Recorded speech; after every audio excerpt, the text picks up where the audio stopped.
दुनिया में इस वक्त लोगों की नजर तीसरे वॉर फ्रंट पर है। रूस यूक्रेन के बीच 3 साल से युद्ध चल रहा है। इजरायल हमास के बीच लगभग 2 साल से वॉर फ्रंट ओपन है। तीसरा वॉर फ्रंट मुस्लिम वर्ल्ड में ओपन होने जा रहा है और इस बार लड़ाई सबसे भयानक होने वाली है। इजरायल अभी तक Iran, Lebanon, Yemen, Syria, Qatar में स्ट्राइक कर चुका है, लेकिन लड़ाई का ये जो दायरा है वो अब और बड़ा होने वाला है। इसमें अब तुर्की की एंट्री हो सकती है। पाकिस्तान, सऊदी, मिस्र जैसे देश भी शामिल हो सकते हैं। हम ऐसा क्यों कह रहे हैं? ट्रंप इस्लामिक वर्ल्ड में सीक्रेट मीटिंग क्यों कर रहे हैं? देखिए रिपोर्ट।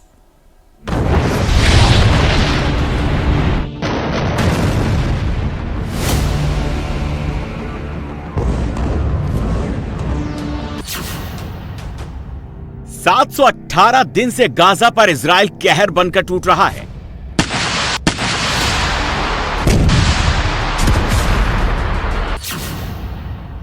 पिछले 24 घंटे में गाजा में 37 लोगों की मौत हो गई।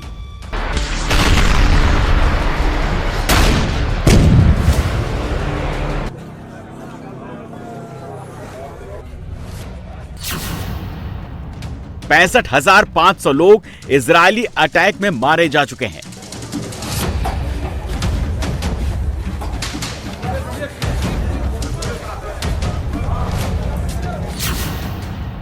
एक 1,60,000 से ज्यादा लोग इजरायली अटैक में जख्मी हो चुके हैं।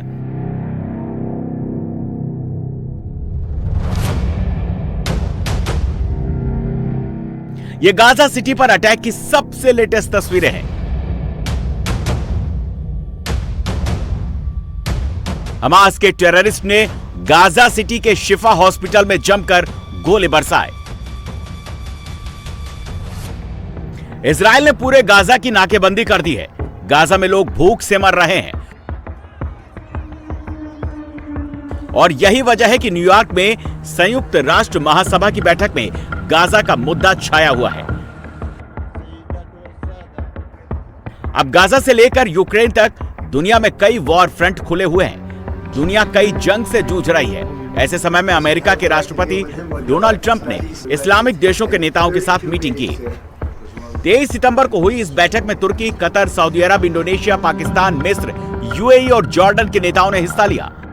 मीटिंग में पाकिस्तान के वजीर आजम शहबाज शरीफ और उनके डिप्टी इशहाक डार को भी बुलाया गया था। इस मीटिंग में इस बात पर चर्चा की गई कि गाजा में चल रहे युद्ध को रोका कैसे जाए, कैसे शांति स्थापित की जाए। डोनाल्ड ट्रंप ने कहा कि ये उनकी सबसे महत्वपूर्ण बैठक थी और इसका मकसद था कि गाजा में युद्ध को कैसे जल्द से जल्द खत्म किया जाए। ट्रंप ने कहा कि अब वो इजराइल के प्रधानमंत्री बेंजामिन नेतन्याहू के साथ मिलकर गाजा के पीस प्लान को आगे बढ़ाएंगे।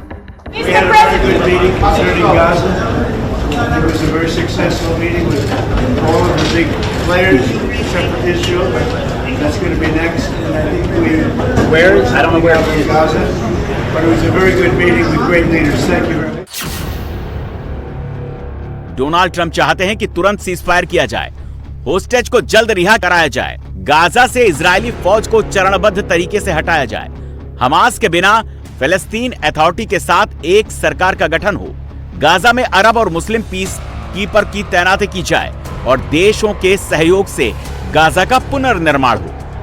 असल में इजराइल गाजा युद्ध को शुरू हुए 2 साल का वक्त बीत चुका है। इस युद्ध में अब तक हजारों लोगों की मौत हो चुकी है, जबकि कई लोग प्रभावित हुए हैं। गाजा के लोग नरक जैसी जिंदगी जीने के लिए मजबूर हैं। इन लोगों को यह पता नहीं कि किस पल एक बम गिरेगा और सब कुछ खत्म हो जाएगा। इस युद्ध की सबसे बड़ी वजह गाजा पर शासन करने वाला हमास है। हमास ने 7 अक्टूबर 2023 को इजराइल पर भीषण हमला किया था। इस हमले में 250 से ज्यादा इजरायली नागरिकों को बंदी भी बनाया गया।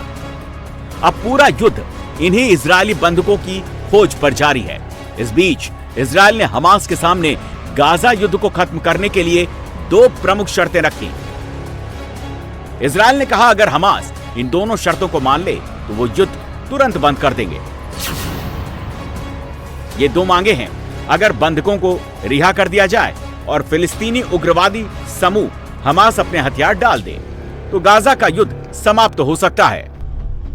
इस पर हमास ने कहा था कि अगर इजरायल युद्ध समाप्त करने और गाजा शहर में अपनी सेना वापस बुलाने पर राजी हो जाए तो वो सभी बंधकों को रिहा कर देगा। इजराइल का मकसद गाजा सिटी में उन इलाकों में घुसना है जहां हमास के कब्जे में अभी भी कई बंधकों के होने की आशंका है। ये वो इलाके हैं जहां अब तक इजरायली सेना बड़े पैमाने पर कार्रवाई नहीं कर सकी है। इजरायली सेना के मुताबिक गाजा पट्टी के लगभग 75% हिस्से पर उसका नियंत्रण है। गाजा सिटी उस 25% इलाके में है जो IDF के कब्जे में नहीं है। फिलहाल गाजा में हमास के पास 50 बंधक हैं। अनुमान है कि इनमें बंधक अभी भी 20 जिंदा हैं, जबकि 28 मारे जा चुके हैं। इधर गाजा में हमास के खिलाफ इजराइल की आक्रामकता कम होने का नाम नहीं ले रही। उधर स्वतंत्र राष्ट्र के तौर पर फिलिस्तीन को मान्यता देने वाले देशों की संख्या बढ़ती जा रही है। इस लिस्ट में फ्रांस, ब्रिटेन, कनाडा, ऑस्ट्रेलिया जैसे देशों का नाम शामिल हो गया है। फ्रांस के राष्ट्रपति इमैनुअल मैक्रों ने कहा कि फ्रांस ने आधिकारिक तौर पर फिलिस्तीन राष्ट्र को मान्यता दे दी है। ये कदम संयुक्त राष्ट्र समिट के दौरान उठाया गया। इस तरह 2025 तक संयुक्त राष्ट्र के 193 सदस्य देशों में से 155 देशों ने फिलिस्तीन को एक स्वतंत्र राष्ट्र के तौर पर मान्यता दे दी, लेकिन अमेरिका फिलिस्तीन को मान्यता देने के खिलाफ है। इटली, जर्मनी, हंगरी और डेनमार्क जैसे यूरोपीय देशों ने भी फिलिस्तीन को मान्यता नहीं दी है।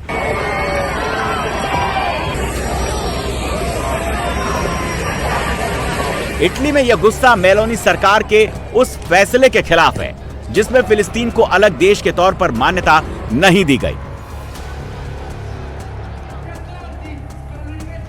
जिसके खिलाफ इटली में प्रोटेस्ट शुरू हुआ। लेट्स ब्लॉक एवरीथिंग नाम से हड़ताल शुरू हो गई। लेट्स ब्लॉक एवरीथिंग यानी सब कुछ बंद करना।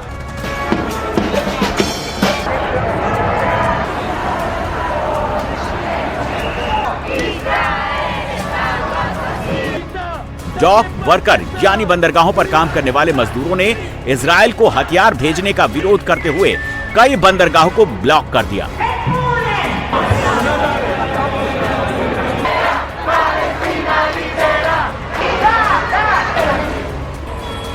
वेनिस में पुलिस को प्रदर्शनकारियों को हटाने के लिए वाटर कैनन का सहारा लेना पड़ा। रोम, बोलोनिया, लिवोर्नो और जेनेवा जैसे शहरों में युवा हाथों में फिलिस्तीन का झंडा लेकर प्रोटेस्ट कर रहे हैं। वो फ्री फिलिस्तीन का नारा लगा रहे हैं।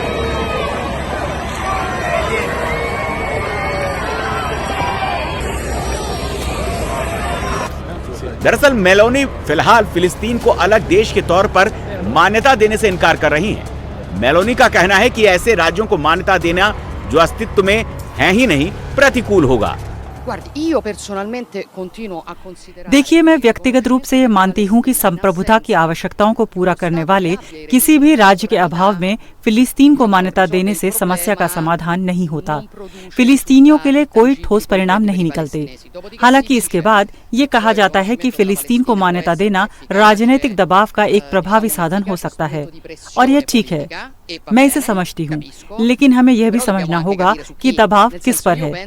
इस लिहाज से मुझे लगता है कि मुख्य राजनीतिक दबाव हमास पर डाला जाना चाहिए, क्योंकि यह हमास ही है जिसने यह युद्ध शुरू किया था, और यह हमास ही है जो बंधकों को सौंपने से इनकार करके युद्ध को समाप्त होने से रोक रहा है। इसे लेकर ही विपक्ष और ट्रेड यूनियन प्रोटेस्ट कर रहे हैं। प्रदर्शनकारियों का कहना है कि इजराइल के हमलों में गाजा में हजारों फिलिस्तीनियों की जान जा चुकी है, जिसमें बड़ी संख्या में महिलाएं और बच्चे हैं।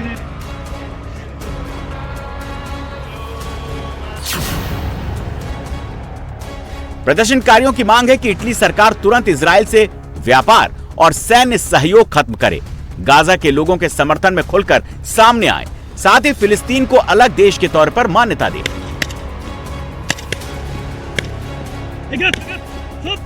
दरअसल 7 अक्टूबर 2023 को हमास ने इजराइल पर अटैक किया था, जिसमें 1200 से ज्यादा लोगों की मौत हो गई और 250 लोगों को बंधक बनाया गया। इसके बाद ही इजरायली आर्मी ने गाजा पर बमबारी शुरू कर दी।